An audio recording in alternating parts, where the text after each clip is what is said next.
We don't want egos. We don't want superstars. We want people who are going to work as a team. We want hungry, humble people. And I think the mindset and the soft skills of the designer is absolutely critical. Welcome to Growth Mates, the place to connect with inspiring leaders to help you grow yourself and your product. Here you can learn how companies like Dropbox, Adobe, Amplitude, Canva, and many more are building excellent products and growth culture. Please press follow to support us and get new episodes. This time I talked to Tom Scott, a founder at Verified and invite-only design network. We revealed the myth that top 1% of talent includes only FAANG companies and uncovered emergent challenges in talent acquisition, such as finding designers with strong business literacy. My favorite part was exploring the differences in hiring for early-stage startups, Series A+, and scale-ups, where we shared advice to founders who are looking for talent, as well as for anyone who is exploring a career shift. Beyond that, we discussed the future of work in the tech industry, including the rise of fractional roles and the importance of flexibility. If you find this show valuable, please share it with one of your colleagues or friends. It gives huge support to continue creating it. To receive all episodes right in your inbox, subscribe to katesuma.substack.com. With that, let's dive in after a couple of announcements. This episode is brought to you by Appcues, the platform that helps you design, deploy, and test captivating onboarding experiences in minutes, not weeks. Appcues created the Product Adoption Academy, which includes courses, templates, and examples to help you level up your product adoption, and you can use it entirely for free. Check out the 5-step growth flow review template, which I created to help companies connect growth hypotheses with behavioral patterns to uncover meaningful improvements. Find an example of Dropbox Onboarding inside and use this template to review any growth flows in your product. Get the template through the link appcues.com/growthmates. appcues.com/growthmates. Hi, Tom. Welcome to Growth Mates. Excited to see you today. Yeah, good. I'm glad we finally managed to get this done. Awesome. Yeah, it's been a long-awaited conversation actually for us, so I'm so happy to have you here today. And before we start, just to introduce you to the folks, so you've been in the recruiting industry for many years. You founded Fearless, and after selling it, I think about a year ago, you found Verified, which is an invite-only design network placing the top 1% of talent.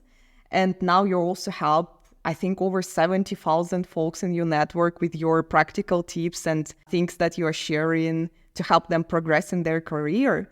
And I'm very curious to learn about you and what led you to this career track where you are today and to the talent recruiting industry. Thank you for having me. Great to be here. So I've been in design-specific recruitment now for just over 10 years. I was very lucky and very fortunate to land in a boutique design talent agency and sort of really just grown community-centric mindsets in talent. And that led me to obviously start my own business called Fearless about 5 years ago, which ended up being a design consultancy and a little bit of talent offering. And then a year ago, managed to sell that, which was fantastic, and started Verified because I wanted to get closer again to talent. Because the problem I saw is doing the design work in organizations, I was very frustrated at the level of impact design was having. And in the talent network is a community of pre-vetted designers, access to exclusive events, peer-to-peer networking, focus groups, masterminds, stuff like that. So yeah, it's been a journey and only just getting started. Wonderful. It's getting started, of course. So let's do some exercise and let's think of different stages of the company. So let's think of early stage businesses. Let's think of someone who already reached Series A+, and then some scale ups. And let's imagine like each of these bucket is our focus and they are looking for a talent. So for company at the seed round or like pre-Series A, what would be your advice when they think about bringing their design talent to their company? Yeah, this is a great question. I think split into soft skills, mindset, and hard skills, I think it's quite simple, really. Mindset, they've got to be a builder at heart. They've got to be able to understand business. They've got to understand how to navigate a scrappy environment. There's no perfect processes. There's probably definitely not going to be a design system in place, for example. Someone who can work with a founder, you need to be able to filter quite early on in the process. Is that relationship with the founder actually going to work? Because you're going to be beside them every single day.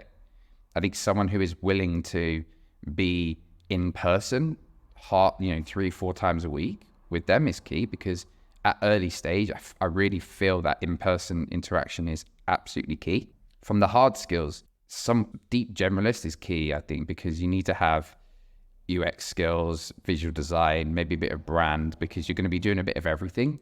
There's no defined processes. You need to be able to build out a design system, perhaps. So it's more someone who is a designer who loves business, someone who has got that growth mindset, someone who can do many things well, but maybe doesn't specialize too much in one area, so they can offer value across all the things that you need to do in order to build a successful business. And I also think from a founder's perspective, I recommend quite early on, actually, don't hire perm straight away. I think hiring a product designer to start with is key, because if you invest in someone and it doesn't work out, that can be quite an expensive mistake, notice periods, delay in work, etc. And it can be quite costly. And I think with a fractional, it's almost like a try before you buy. And also the needs rapidly change in a startup, especially if you haven't got product market fit, for example. So if you can get a fractional designer 3 or 4 times a week, you can also swap in and out as well. You can flex your needs as the product evolves. So that works really well.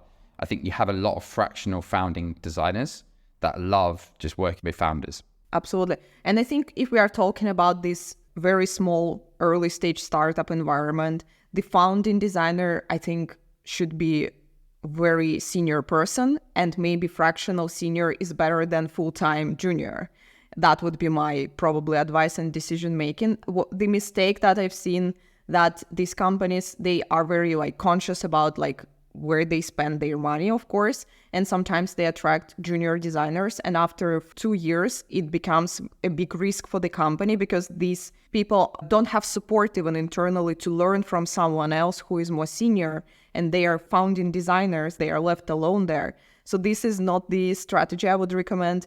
Maybe we can talk, if you feel there is an opportunity or the need when companies can attract junior designers, we can talk about that. One, we will be talking about different segments. You've already mentioned a little info in the intro about your network and top 1% talent as a mission. And could you describe who is that ideal candidate profile and who is this top 1%? How you define that? It's more of a provocation, and it's starting to get people in the mindset of thinking, how can they be better? How can they grow? So, for example, the top 1% for a 10-person startup focusing on AI is going to be completely different to the top 1% for an energy company. I think that the common themes that I see of the top designers, in my opinion, are people who can be strategic in their thinking and thinking about sort of not just the immediate, but how their work is impacting,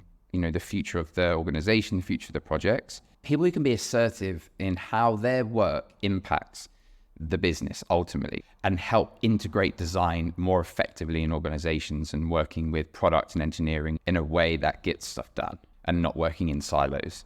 And I think that is being the key, is assertiveness in the ROI of their work, and they have their own mind and they can think for themselves. People who can be proactive and create projects and create work themselves and can see problems before they even arise. For me, that's the top percentage of talent.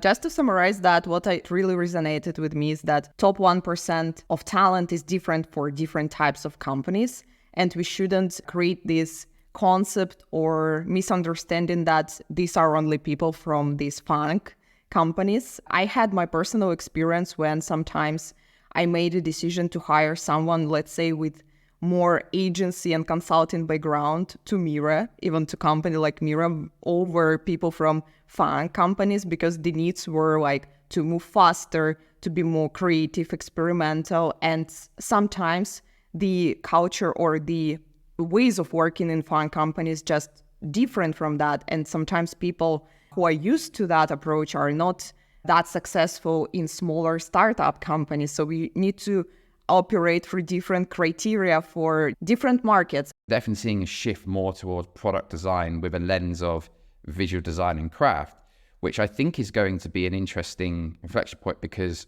with AI rapidly advancing, I think visual design is going to be very, very much effective, because, with AI, we'll be able to just create interfaces very, very quickly. But I think we will still need UX research and strategy even more than ever. So it's going to be interesting to see what happens to these more generalist product designers who have been doing light UX work. I think for a long period of time, what I've seen is product managers are very good at selling themselves in the organizations.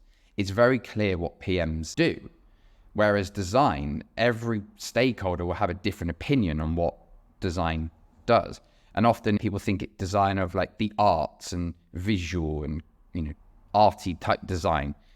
And so I'm seeing a lot more PMs doing UX work and then leaving design to do visual design. It's like PMs have taken over the UX work. Designers are doing more of the visual UI craft. That's what I meant by businessification. And UX has become sort of more commoditized. It's just do your UX thing. Whereas UX needs to be, it can be a standalone thing. It's creating projects. It's really understanding the user and the business. And it shouldn't be an afterthought, where in a lot of companies it is. But that's because often a lot of companies just don't understand design like they do product, like they do engineering, like they do marketing, because quite frankly, it's still quite a new discipline in a lot of organizations in terms of bringing it in-house. So I think there's still a lot of education of design to go, which is fine. It's also a great opportunity for us as an industry, in my opinion. Interesting. Yeah, I think I have a lot of things to add to that, because what I see, the point that you've mentioned, that product managers, it's easier for them to sell themselves and their ideas because they are closer in terms of mindset to the actual stakeholders. And what I see now, because I'm representing this growth product discipline and growth product design, that designers who are using this business component in their work, in their cases, in everything that they are doing, are way more confident right now on the competitive market of talent. So I will give you an example that I recently had. One of my mentees, we discussed the portfolio and we revamped it completely and introduced a lot of business-oriented things, like what was the business goals, what were the metrics before and after, how you improved through your solution, how you improved these metrics. And I was absolutely shocked that after a couple of interviews with the companies, very good companies, some of them just pushed this candidate through the rounds to the final round, super speed process of hurrying, right? And I think this should be also something that designers should be aware of, that in order to be successful these days, I think it's very important to be closer to business than ever, and think and care and own and just understand every single element of that.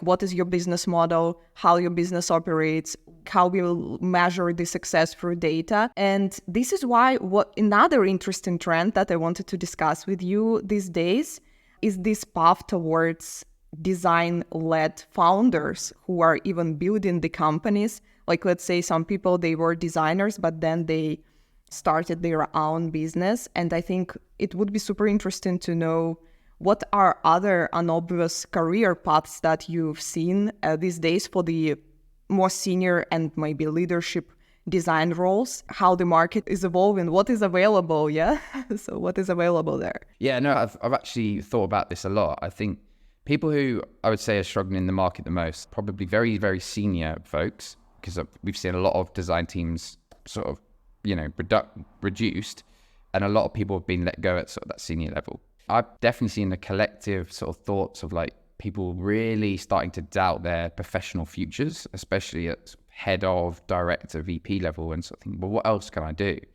And I think if you think about it, design is one of the only disciplines where it should be across every part of the organization. So, designing HR process, designing recruitment processes, designing digital products.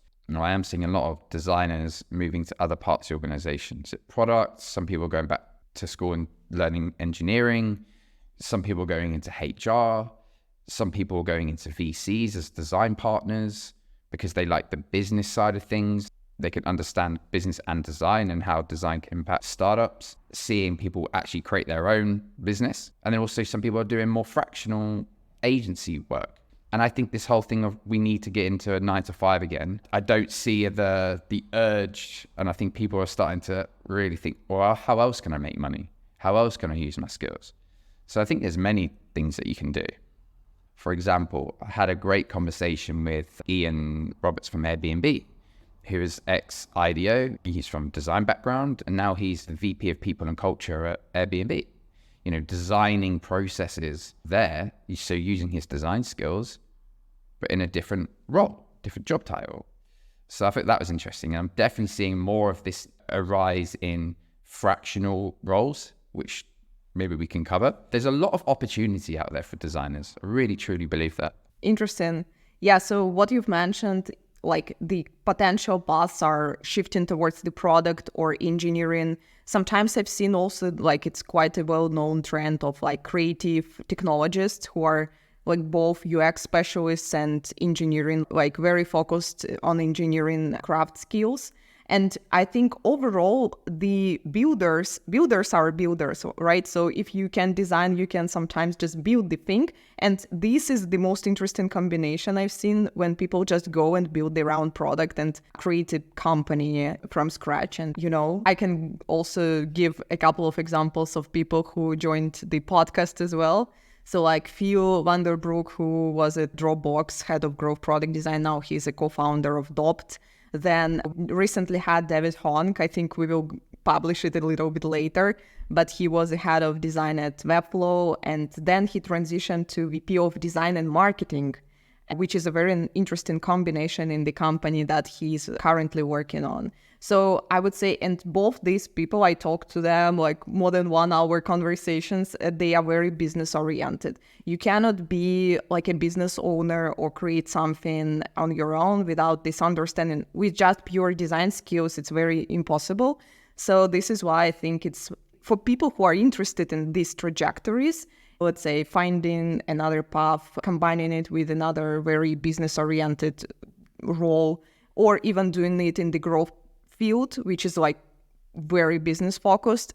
I would say the need is to double down on these skills, on the business and practical like things, understanding how business operates. And I think it's also good for the companies to create this environment, because if more people care about business, they own that, they deliver more high quality work afterwards. So I think this is a win-win strategy for anyone who is like considering that. So we covered this early stage startup environment quite well. You mentioned soft, hard, and mindset components. And let's think about the phase when company already achieved certain, like, you know, scale. They raised Series A, and let's combine it, Series A, B. I think it's more or less similar situation. So what would be your advice, and what is the difference when they look for someone at this stage? So I think firstly, it depends on the product and what they actually do. I think there's 3 key elements. Firstly, I think the mindset's the same. I think you're still going to have a very strong relationship and, you know, quite intimate relationship with the founder. Like, you're going to be close together. I think in a startup, definitely pre-Series A, maybe coming into Series A. Series B, not so much. I think in-person time is, again, quite critical as you're building the early culture. Not 5 days a week, of course. And then in terms of the role itself, I think there's still got to be an element of this sort of player-coach mindset. And I think there's a lot of talk in the industry about player-coach. But I think very rarely are you going to be able to grow in a startup from Series A and B being hands-off, being people leadership. You need to be able to roll up your sleeves. You need to be able to actually do the work, inspire the team. But at Series A, I think, is when you start to need people who can start to think about building teams out. So this is where you maybe hire designer number 2, 3, 4, 5. So I think people who can, that sort of deep generalist mindset is still quite important, but people with specialities in certain areas. So this is maybe where you start to hire someone who can build out the design system in more detail, can work across the brand, the marketing pages, you know, the community pages, the attraction, the bringing people to your site, and then very specialist product designers.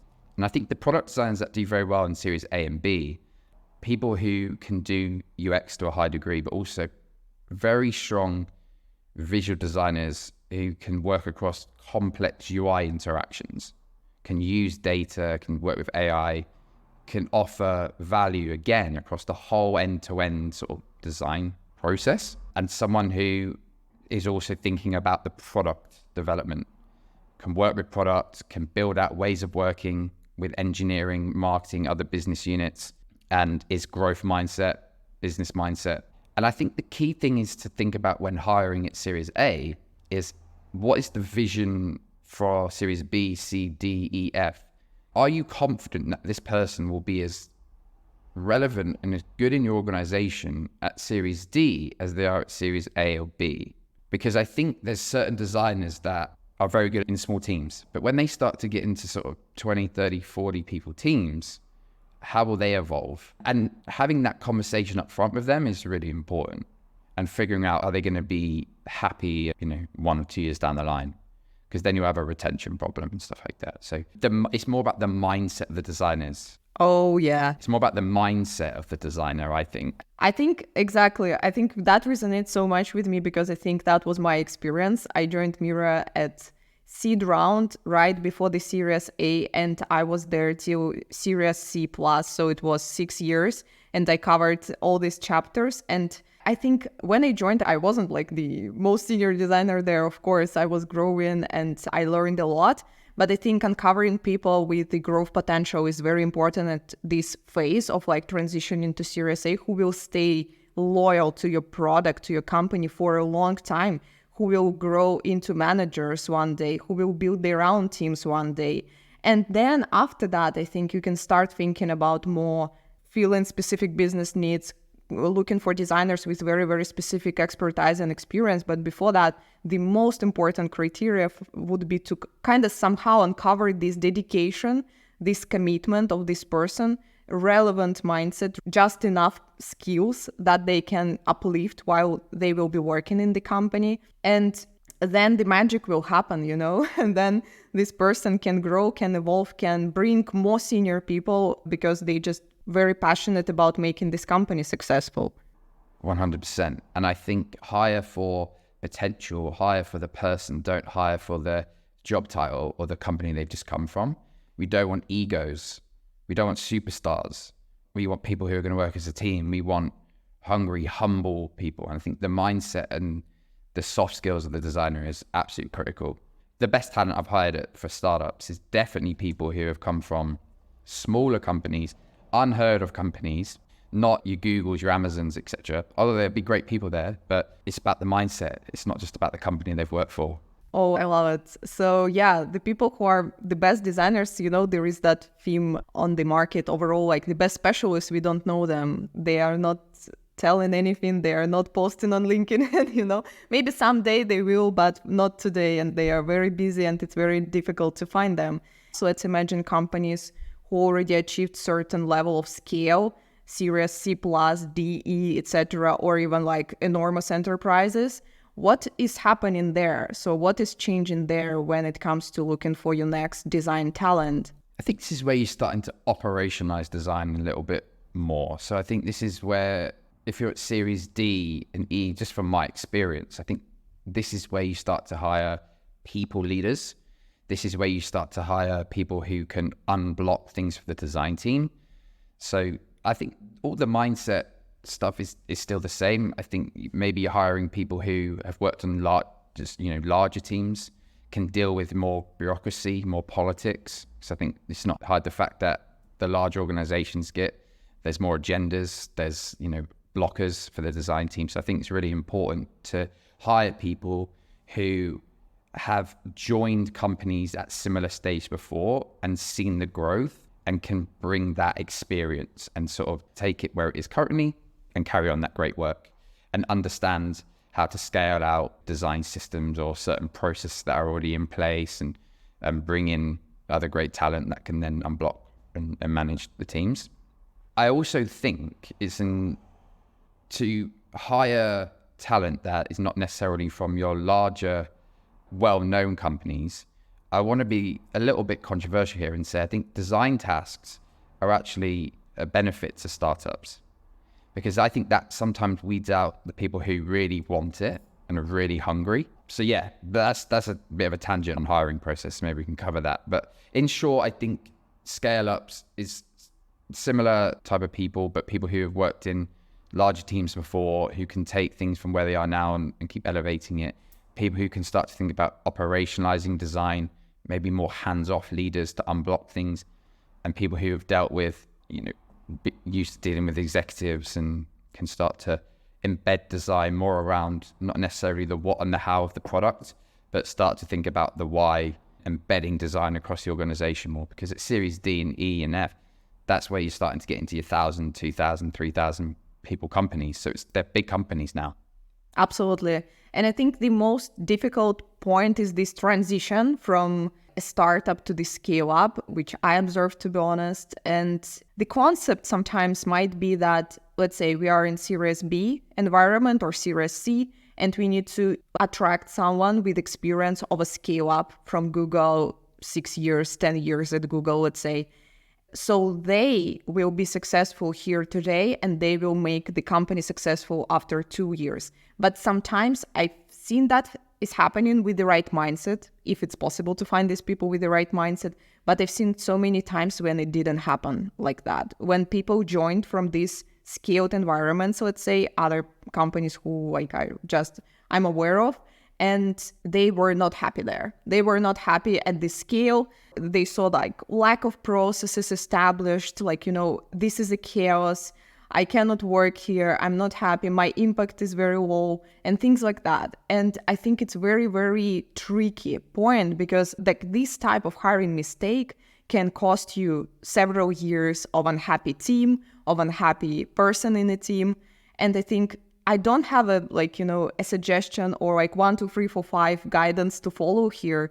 But what I learned, I think, is whenever you're hiring, be very transparent up front. What will be happening here? Let's say if this person is joining from 10 years experience from Google, you need to explain them that you will not see that here. You need to build that from scratch here. And maybe you will not see here these operationalized processes for the next 3 or 5 years. And if they are comfortable with that, this is their commitment. But if they are not comfortable with that, they shouldn't join this company then.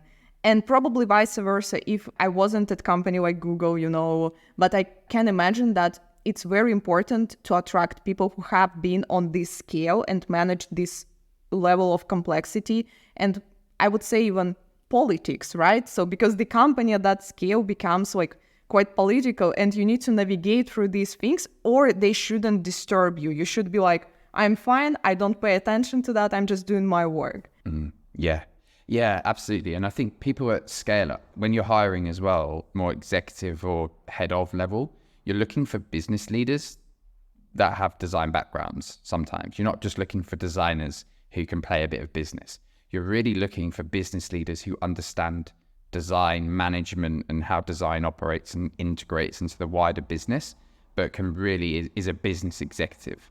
I think that's the key difference that you're starting to think about, because obviously they're coming in at, say, Series D, at, say, 1,000, 2,000. But then if that company's going to go to 10,000 people, they are perfect for that, because they are a business executive that understands design, and the business being absolutely the key thing. Because I think there's a lot of designers who get to a head of position and a director position, and they can't deal with that level of politics. They can't deal with that business side of things, because ultimately they just are great designers. They love design. It's a different role. It's a completely different role. Absolutely. And today there is a craft track for craft experts who can become principal staff, and be still leaders, but without the people management component, which makes total sense.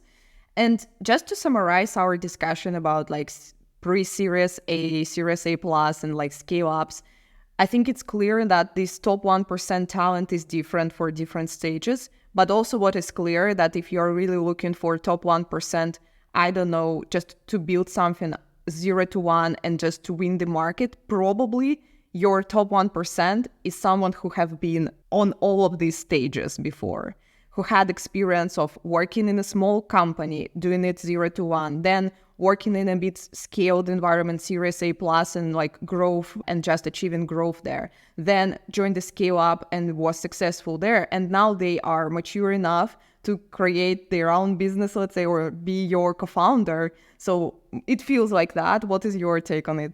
Yeah, I agree, because I think you can learn and take your learning experiences from different like stages of company and different pains and what you would do better and all that kind of stuff. And then also what mistakes you've made, hiring mistakes you've made, what you would rectify. So yeah, I think you're spot on there. So then I think before we will also summarize and give some advice both to individuals who are looking for a job and companies who are attracting them, let's also talk a little bit about your feelings about the future of work in the tech industry. You've mentioned several times these things about fractional roles in person, but not necessarily 5 days a week, which seem to be, I think even for me, a little fresh perspective, because I think the market these days is still about full-time, 5 days a week, then in person, going to the office. But what do you see is happening or changing? What we should anticipate maybe in a year? Because let's say 4 days a week, it was a successful experiment, by the way, where you live in UK. There were some companies who proved that 4 days a week is something like just meaningful or makes sense. Like remote is still like not fully established, but what do you see as a trend or what we should expect in the next couple of years? I think fractional is definitely on the rise. But I think looking at from the company side, I think in design in particular, I think there's a lot of companies out there who have downsized in design quite a lot because there's been some, C-suite changes, etc. Design management have been let go, but they still need design, but they don't understand exactly what they need. It's really interesting from the company's perspective because it's almost like expertise as a service. So fractional for me is a combination of advisory, but also hands-on. So it's almost like hands-on advisory. And they often define their projects, the scope of work with the founder or an executive. And they're normally kicking off something and then they'll hire their backfill, their permanent. And I think it's attractive from the company side because they get design support, but not paying full-time salary. And I think from the candidate side, it's very attractive because you can have different clients, you're seeing different things, you're learning more, you're making, if not more money sometimes. So it's definitely on the rise. And I also think there's this whole tension on LinkedIn or social media I see of people really doubting their professional futures. People really seeking what is their mission, what is their purpose. They've been laid off from jobs. Some people have been there for years and they've just been let go in 5 minutes. It's like they're starting to reflect. It's like, is this actually what I really want? What do I want? They're seeking more. People want more flexibility. They want more freedom. COVID obviously really elevated that as well. I think people want more freedom and flexibility in how they make their money. They want to use their skills, going back to the top 1%, in a purposeful, driven way that's going to make true impact and legacy, not just optimizing another checkout flow from 5 days a week. So from the designer's perspective, they just want to do meaningful work. And sometimes doing that 5 days a week for the same company doesn't work for them. Designers are getting burnt out more than ever because there's less designers in teams because companies have downsized. So they just want to work in a purpose-driven way. If you can do that as a fractional designer 4 days a week, make more money, be remote, why wouldn't you? And I think from the company side, it's great because you can still get really great people and you don't need to commit to full time. And especially for startups, I think it's very attractive because design is changing and it's ever changing. Companies don't know what they need in a year's time. So if they could just hire fractional or contracts or consultant, you can flex in and out. I think the future of work personally is multiple jobs. Yeah, absolutely. It resonates so much with me because I'm on this advisory track these days, and one of the intentions for me personally was to diversify my experience. And what I feel right now is that my hour, just 60 minutes, is way more efficient and productive. And for example, yesterday I had 4 very packed productive hours, meaning I had sessions with clients and I had a webinar. And I felt like the level of energy that I'm using within this 1 hour is like probably extremely higher than it was in a full-time environment when you have some meetings, when you can, just be distracted all the time.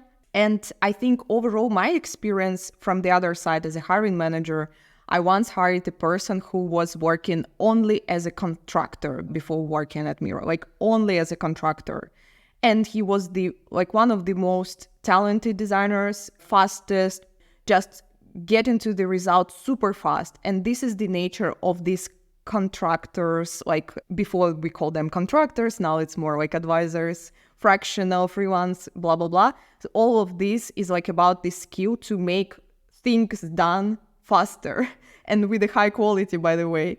So, and now what I really resonated to me is that component of the freedom or like flexibility from both sides, not just from the company side who is dictating or like given their ways of working, but also the candidate who can also be flexible, who can also let's say have their contract agreement where they put, I can actually make you informed if I'm not interested in continuing this partnership with 1 month notice, right? So this is what I'm doing these days. So just working on your terms rather than just working on the terms of the company. But I think also to make great things, to build absolutely amazing products like Mira, I would say it requires commitment, dedication, and some people after this trial period of work can decide that, wow, I just want to be committed. I just want to create this product full time, 12 hours a day. I just want to make it work. And then they decide to join it full time or work as co-founders, as partners. And I think then it becomes this magic starts happening without this burnout crisis and all of these consequences. So hopefully someday in the industry, there will be that shift and we will see where we will be living then, right? But before we jump off, maybe Tom, you would like to share some advice for both sides, for people who are looking for their next career chapter and for founders who are bringing new folks, just as a summary of your suggestions and insights. Absolutely. So I think for senior ICs, lead ICs, principal ICs, having your ducks in a row to start with. So, having a really nice looking portfolio, I think is key, both from your thinking, your UX, how the product design projects that you've worked on, but being really clear on what's the business impact. So showing companies your business literacy mindset is absolutely, key, absolutely key.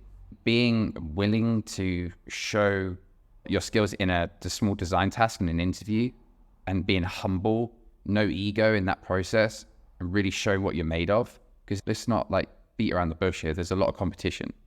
Companies can be more particular. Companies can be like, nope, we're doing a design task. It's not 2021 where companies were hiring like crazy and there was not many people in the market because everyone was getting hired. There is a lot more competition now. So you've got to be a bit more, humble and willing to go above and beyond than maybe 2 or 3 years ago. I think that's key. I think being really proactive in the search. There's a lot of companies out there who are not putting their jobs on LinkedIn. They're not advertising. The reason being is because there's so many people that are applying. It creates a massive backlog internally. The hiring manager gets bombarded on LinkedIn. Ultimately, the hiring manager, head of design, whoever it is, has their own job to do. They can't be on LinkedIn replying to 50 to 100 people a day for a job. So being proactive with who you want to work with, being intentional, reaching out directly to some key people, leveraging referrals. Referrals is always a very desirable thing for companies. If they can get a referral from an employer, it's always great. So leveraging your own network, having an online presence is always nice. It doesn't have to be creating a podcast or a newsletter or anything like that. It can just be actually commenting on LinkedIn. That's been shown to have a great reach. It can just be reaching out, having virtual coffees. Just be always thinking about, the key is not just what you know. It's not just who you know, it's who knows you. So you've always got to be thinking about your next role in mind. Where are you going to be in 2 or 3 years' time? Who are going to be the people that you need to know then?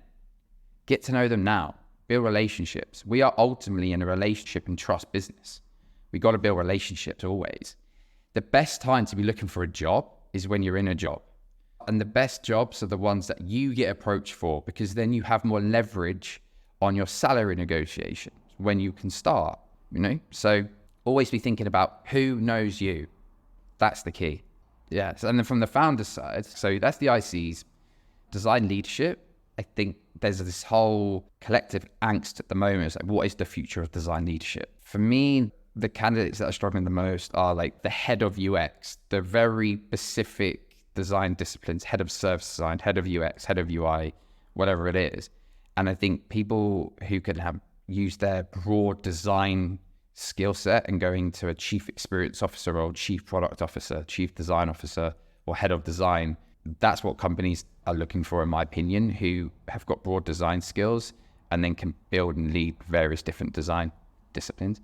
People who, design execs really need to be thinking about themselves. They are a business executive that use design. That's what companies want. And I can tell you that for a fact because I'm on 2 chief design officer searches and working with global CEOs. That's what they're looking for.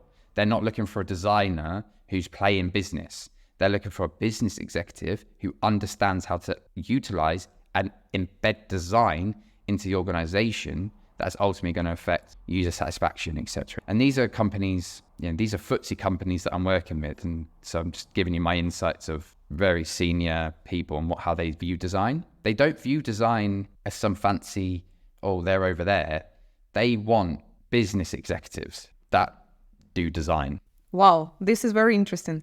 Just to add to that reminds me about this idea of start thinking about your business skills way earlier, right, in your career, when you will be, interested in this transition to become a business executive. You will already be way more prepared than everybody else. So just a reminder. Then your take on the advice for business, for founders, for people who are looking for talent. Yeah. For potential, hire for the person, don't hire for the companies, right? Because we see on LinkedIn, Google, Tesla, Netflix. That's great. That's branding, but don't be seduced by big names.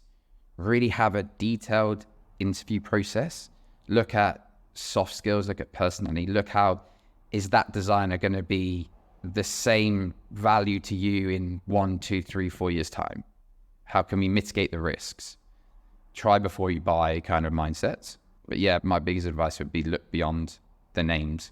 Because often, for example, if you're working as in a series A and you want to hire someone from Google, sometimes they've been working on very small parts of the overall product at Google or any other FAANG company. And so they're probably not going to be as impactful for you at a startup. But that being said, there might be a few that have the mindset. And I think actually your interview process should not just be about design skills, because that's quite easy to really go into, but actually more the mindset. Could we be looking at psychometric tests? How do they deal with ambiguity? How do they deal with scrappiness? That's what you want to get to in a founder.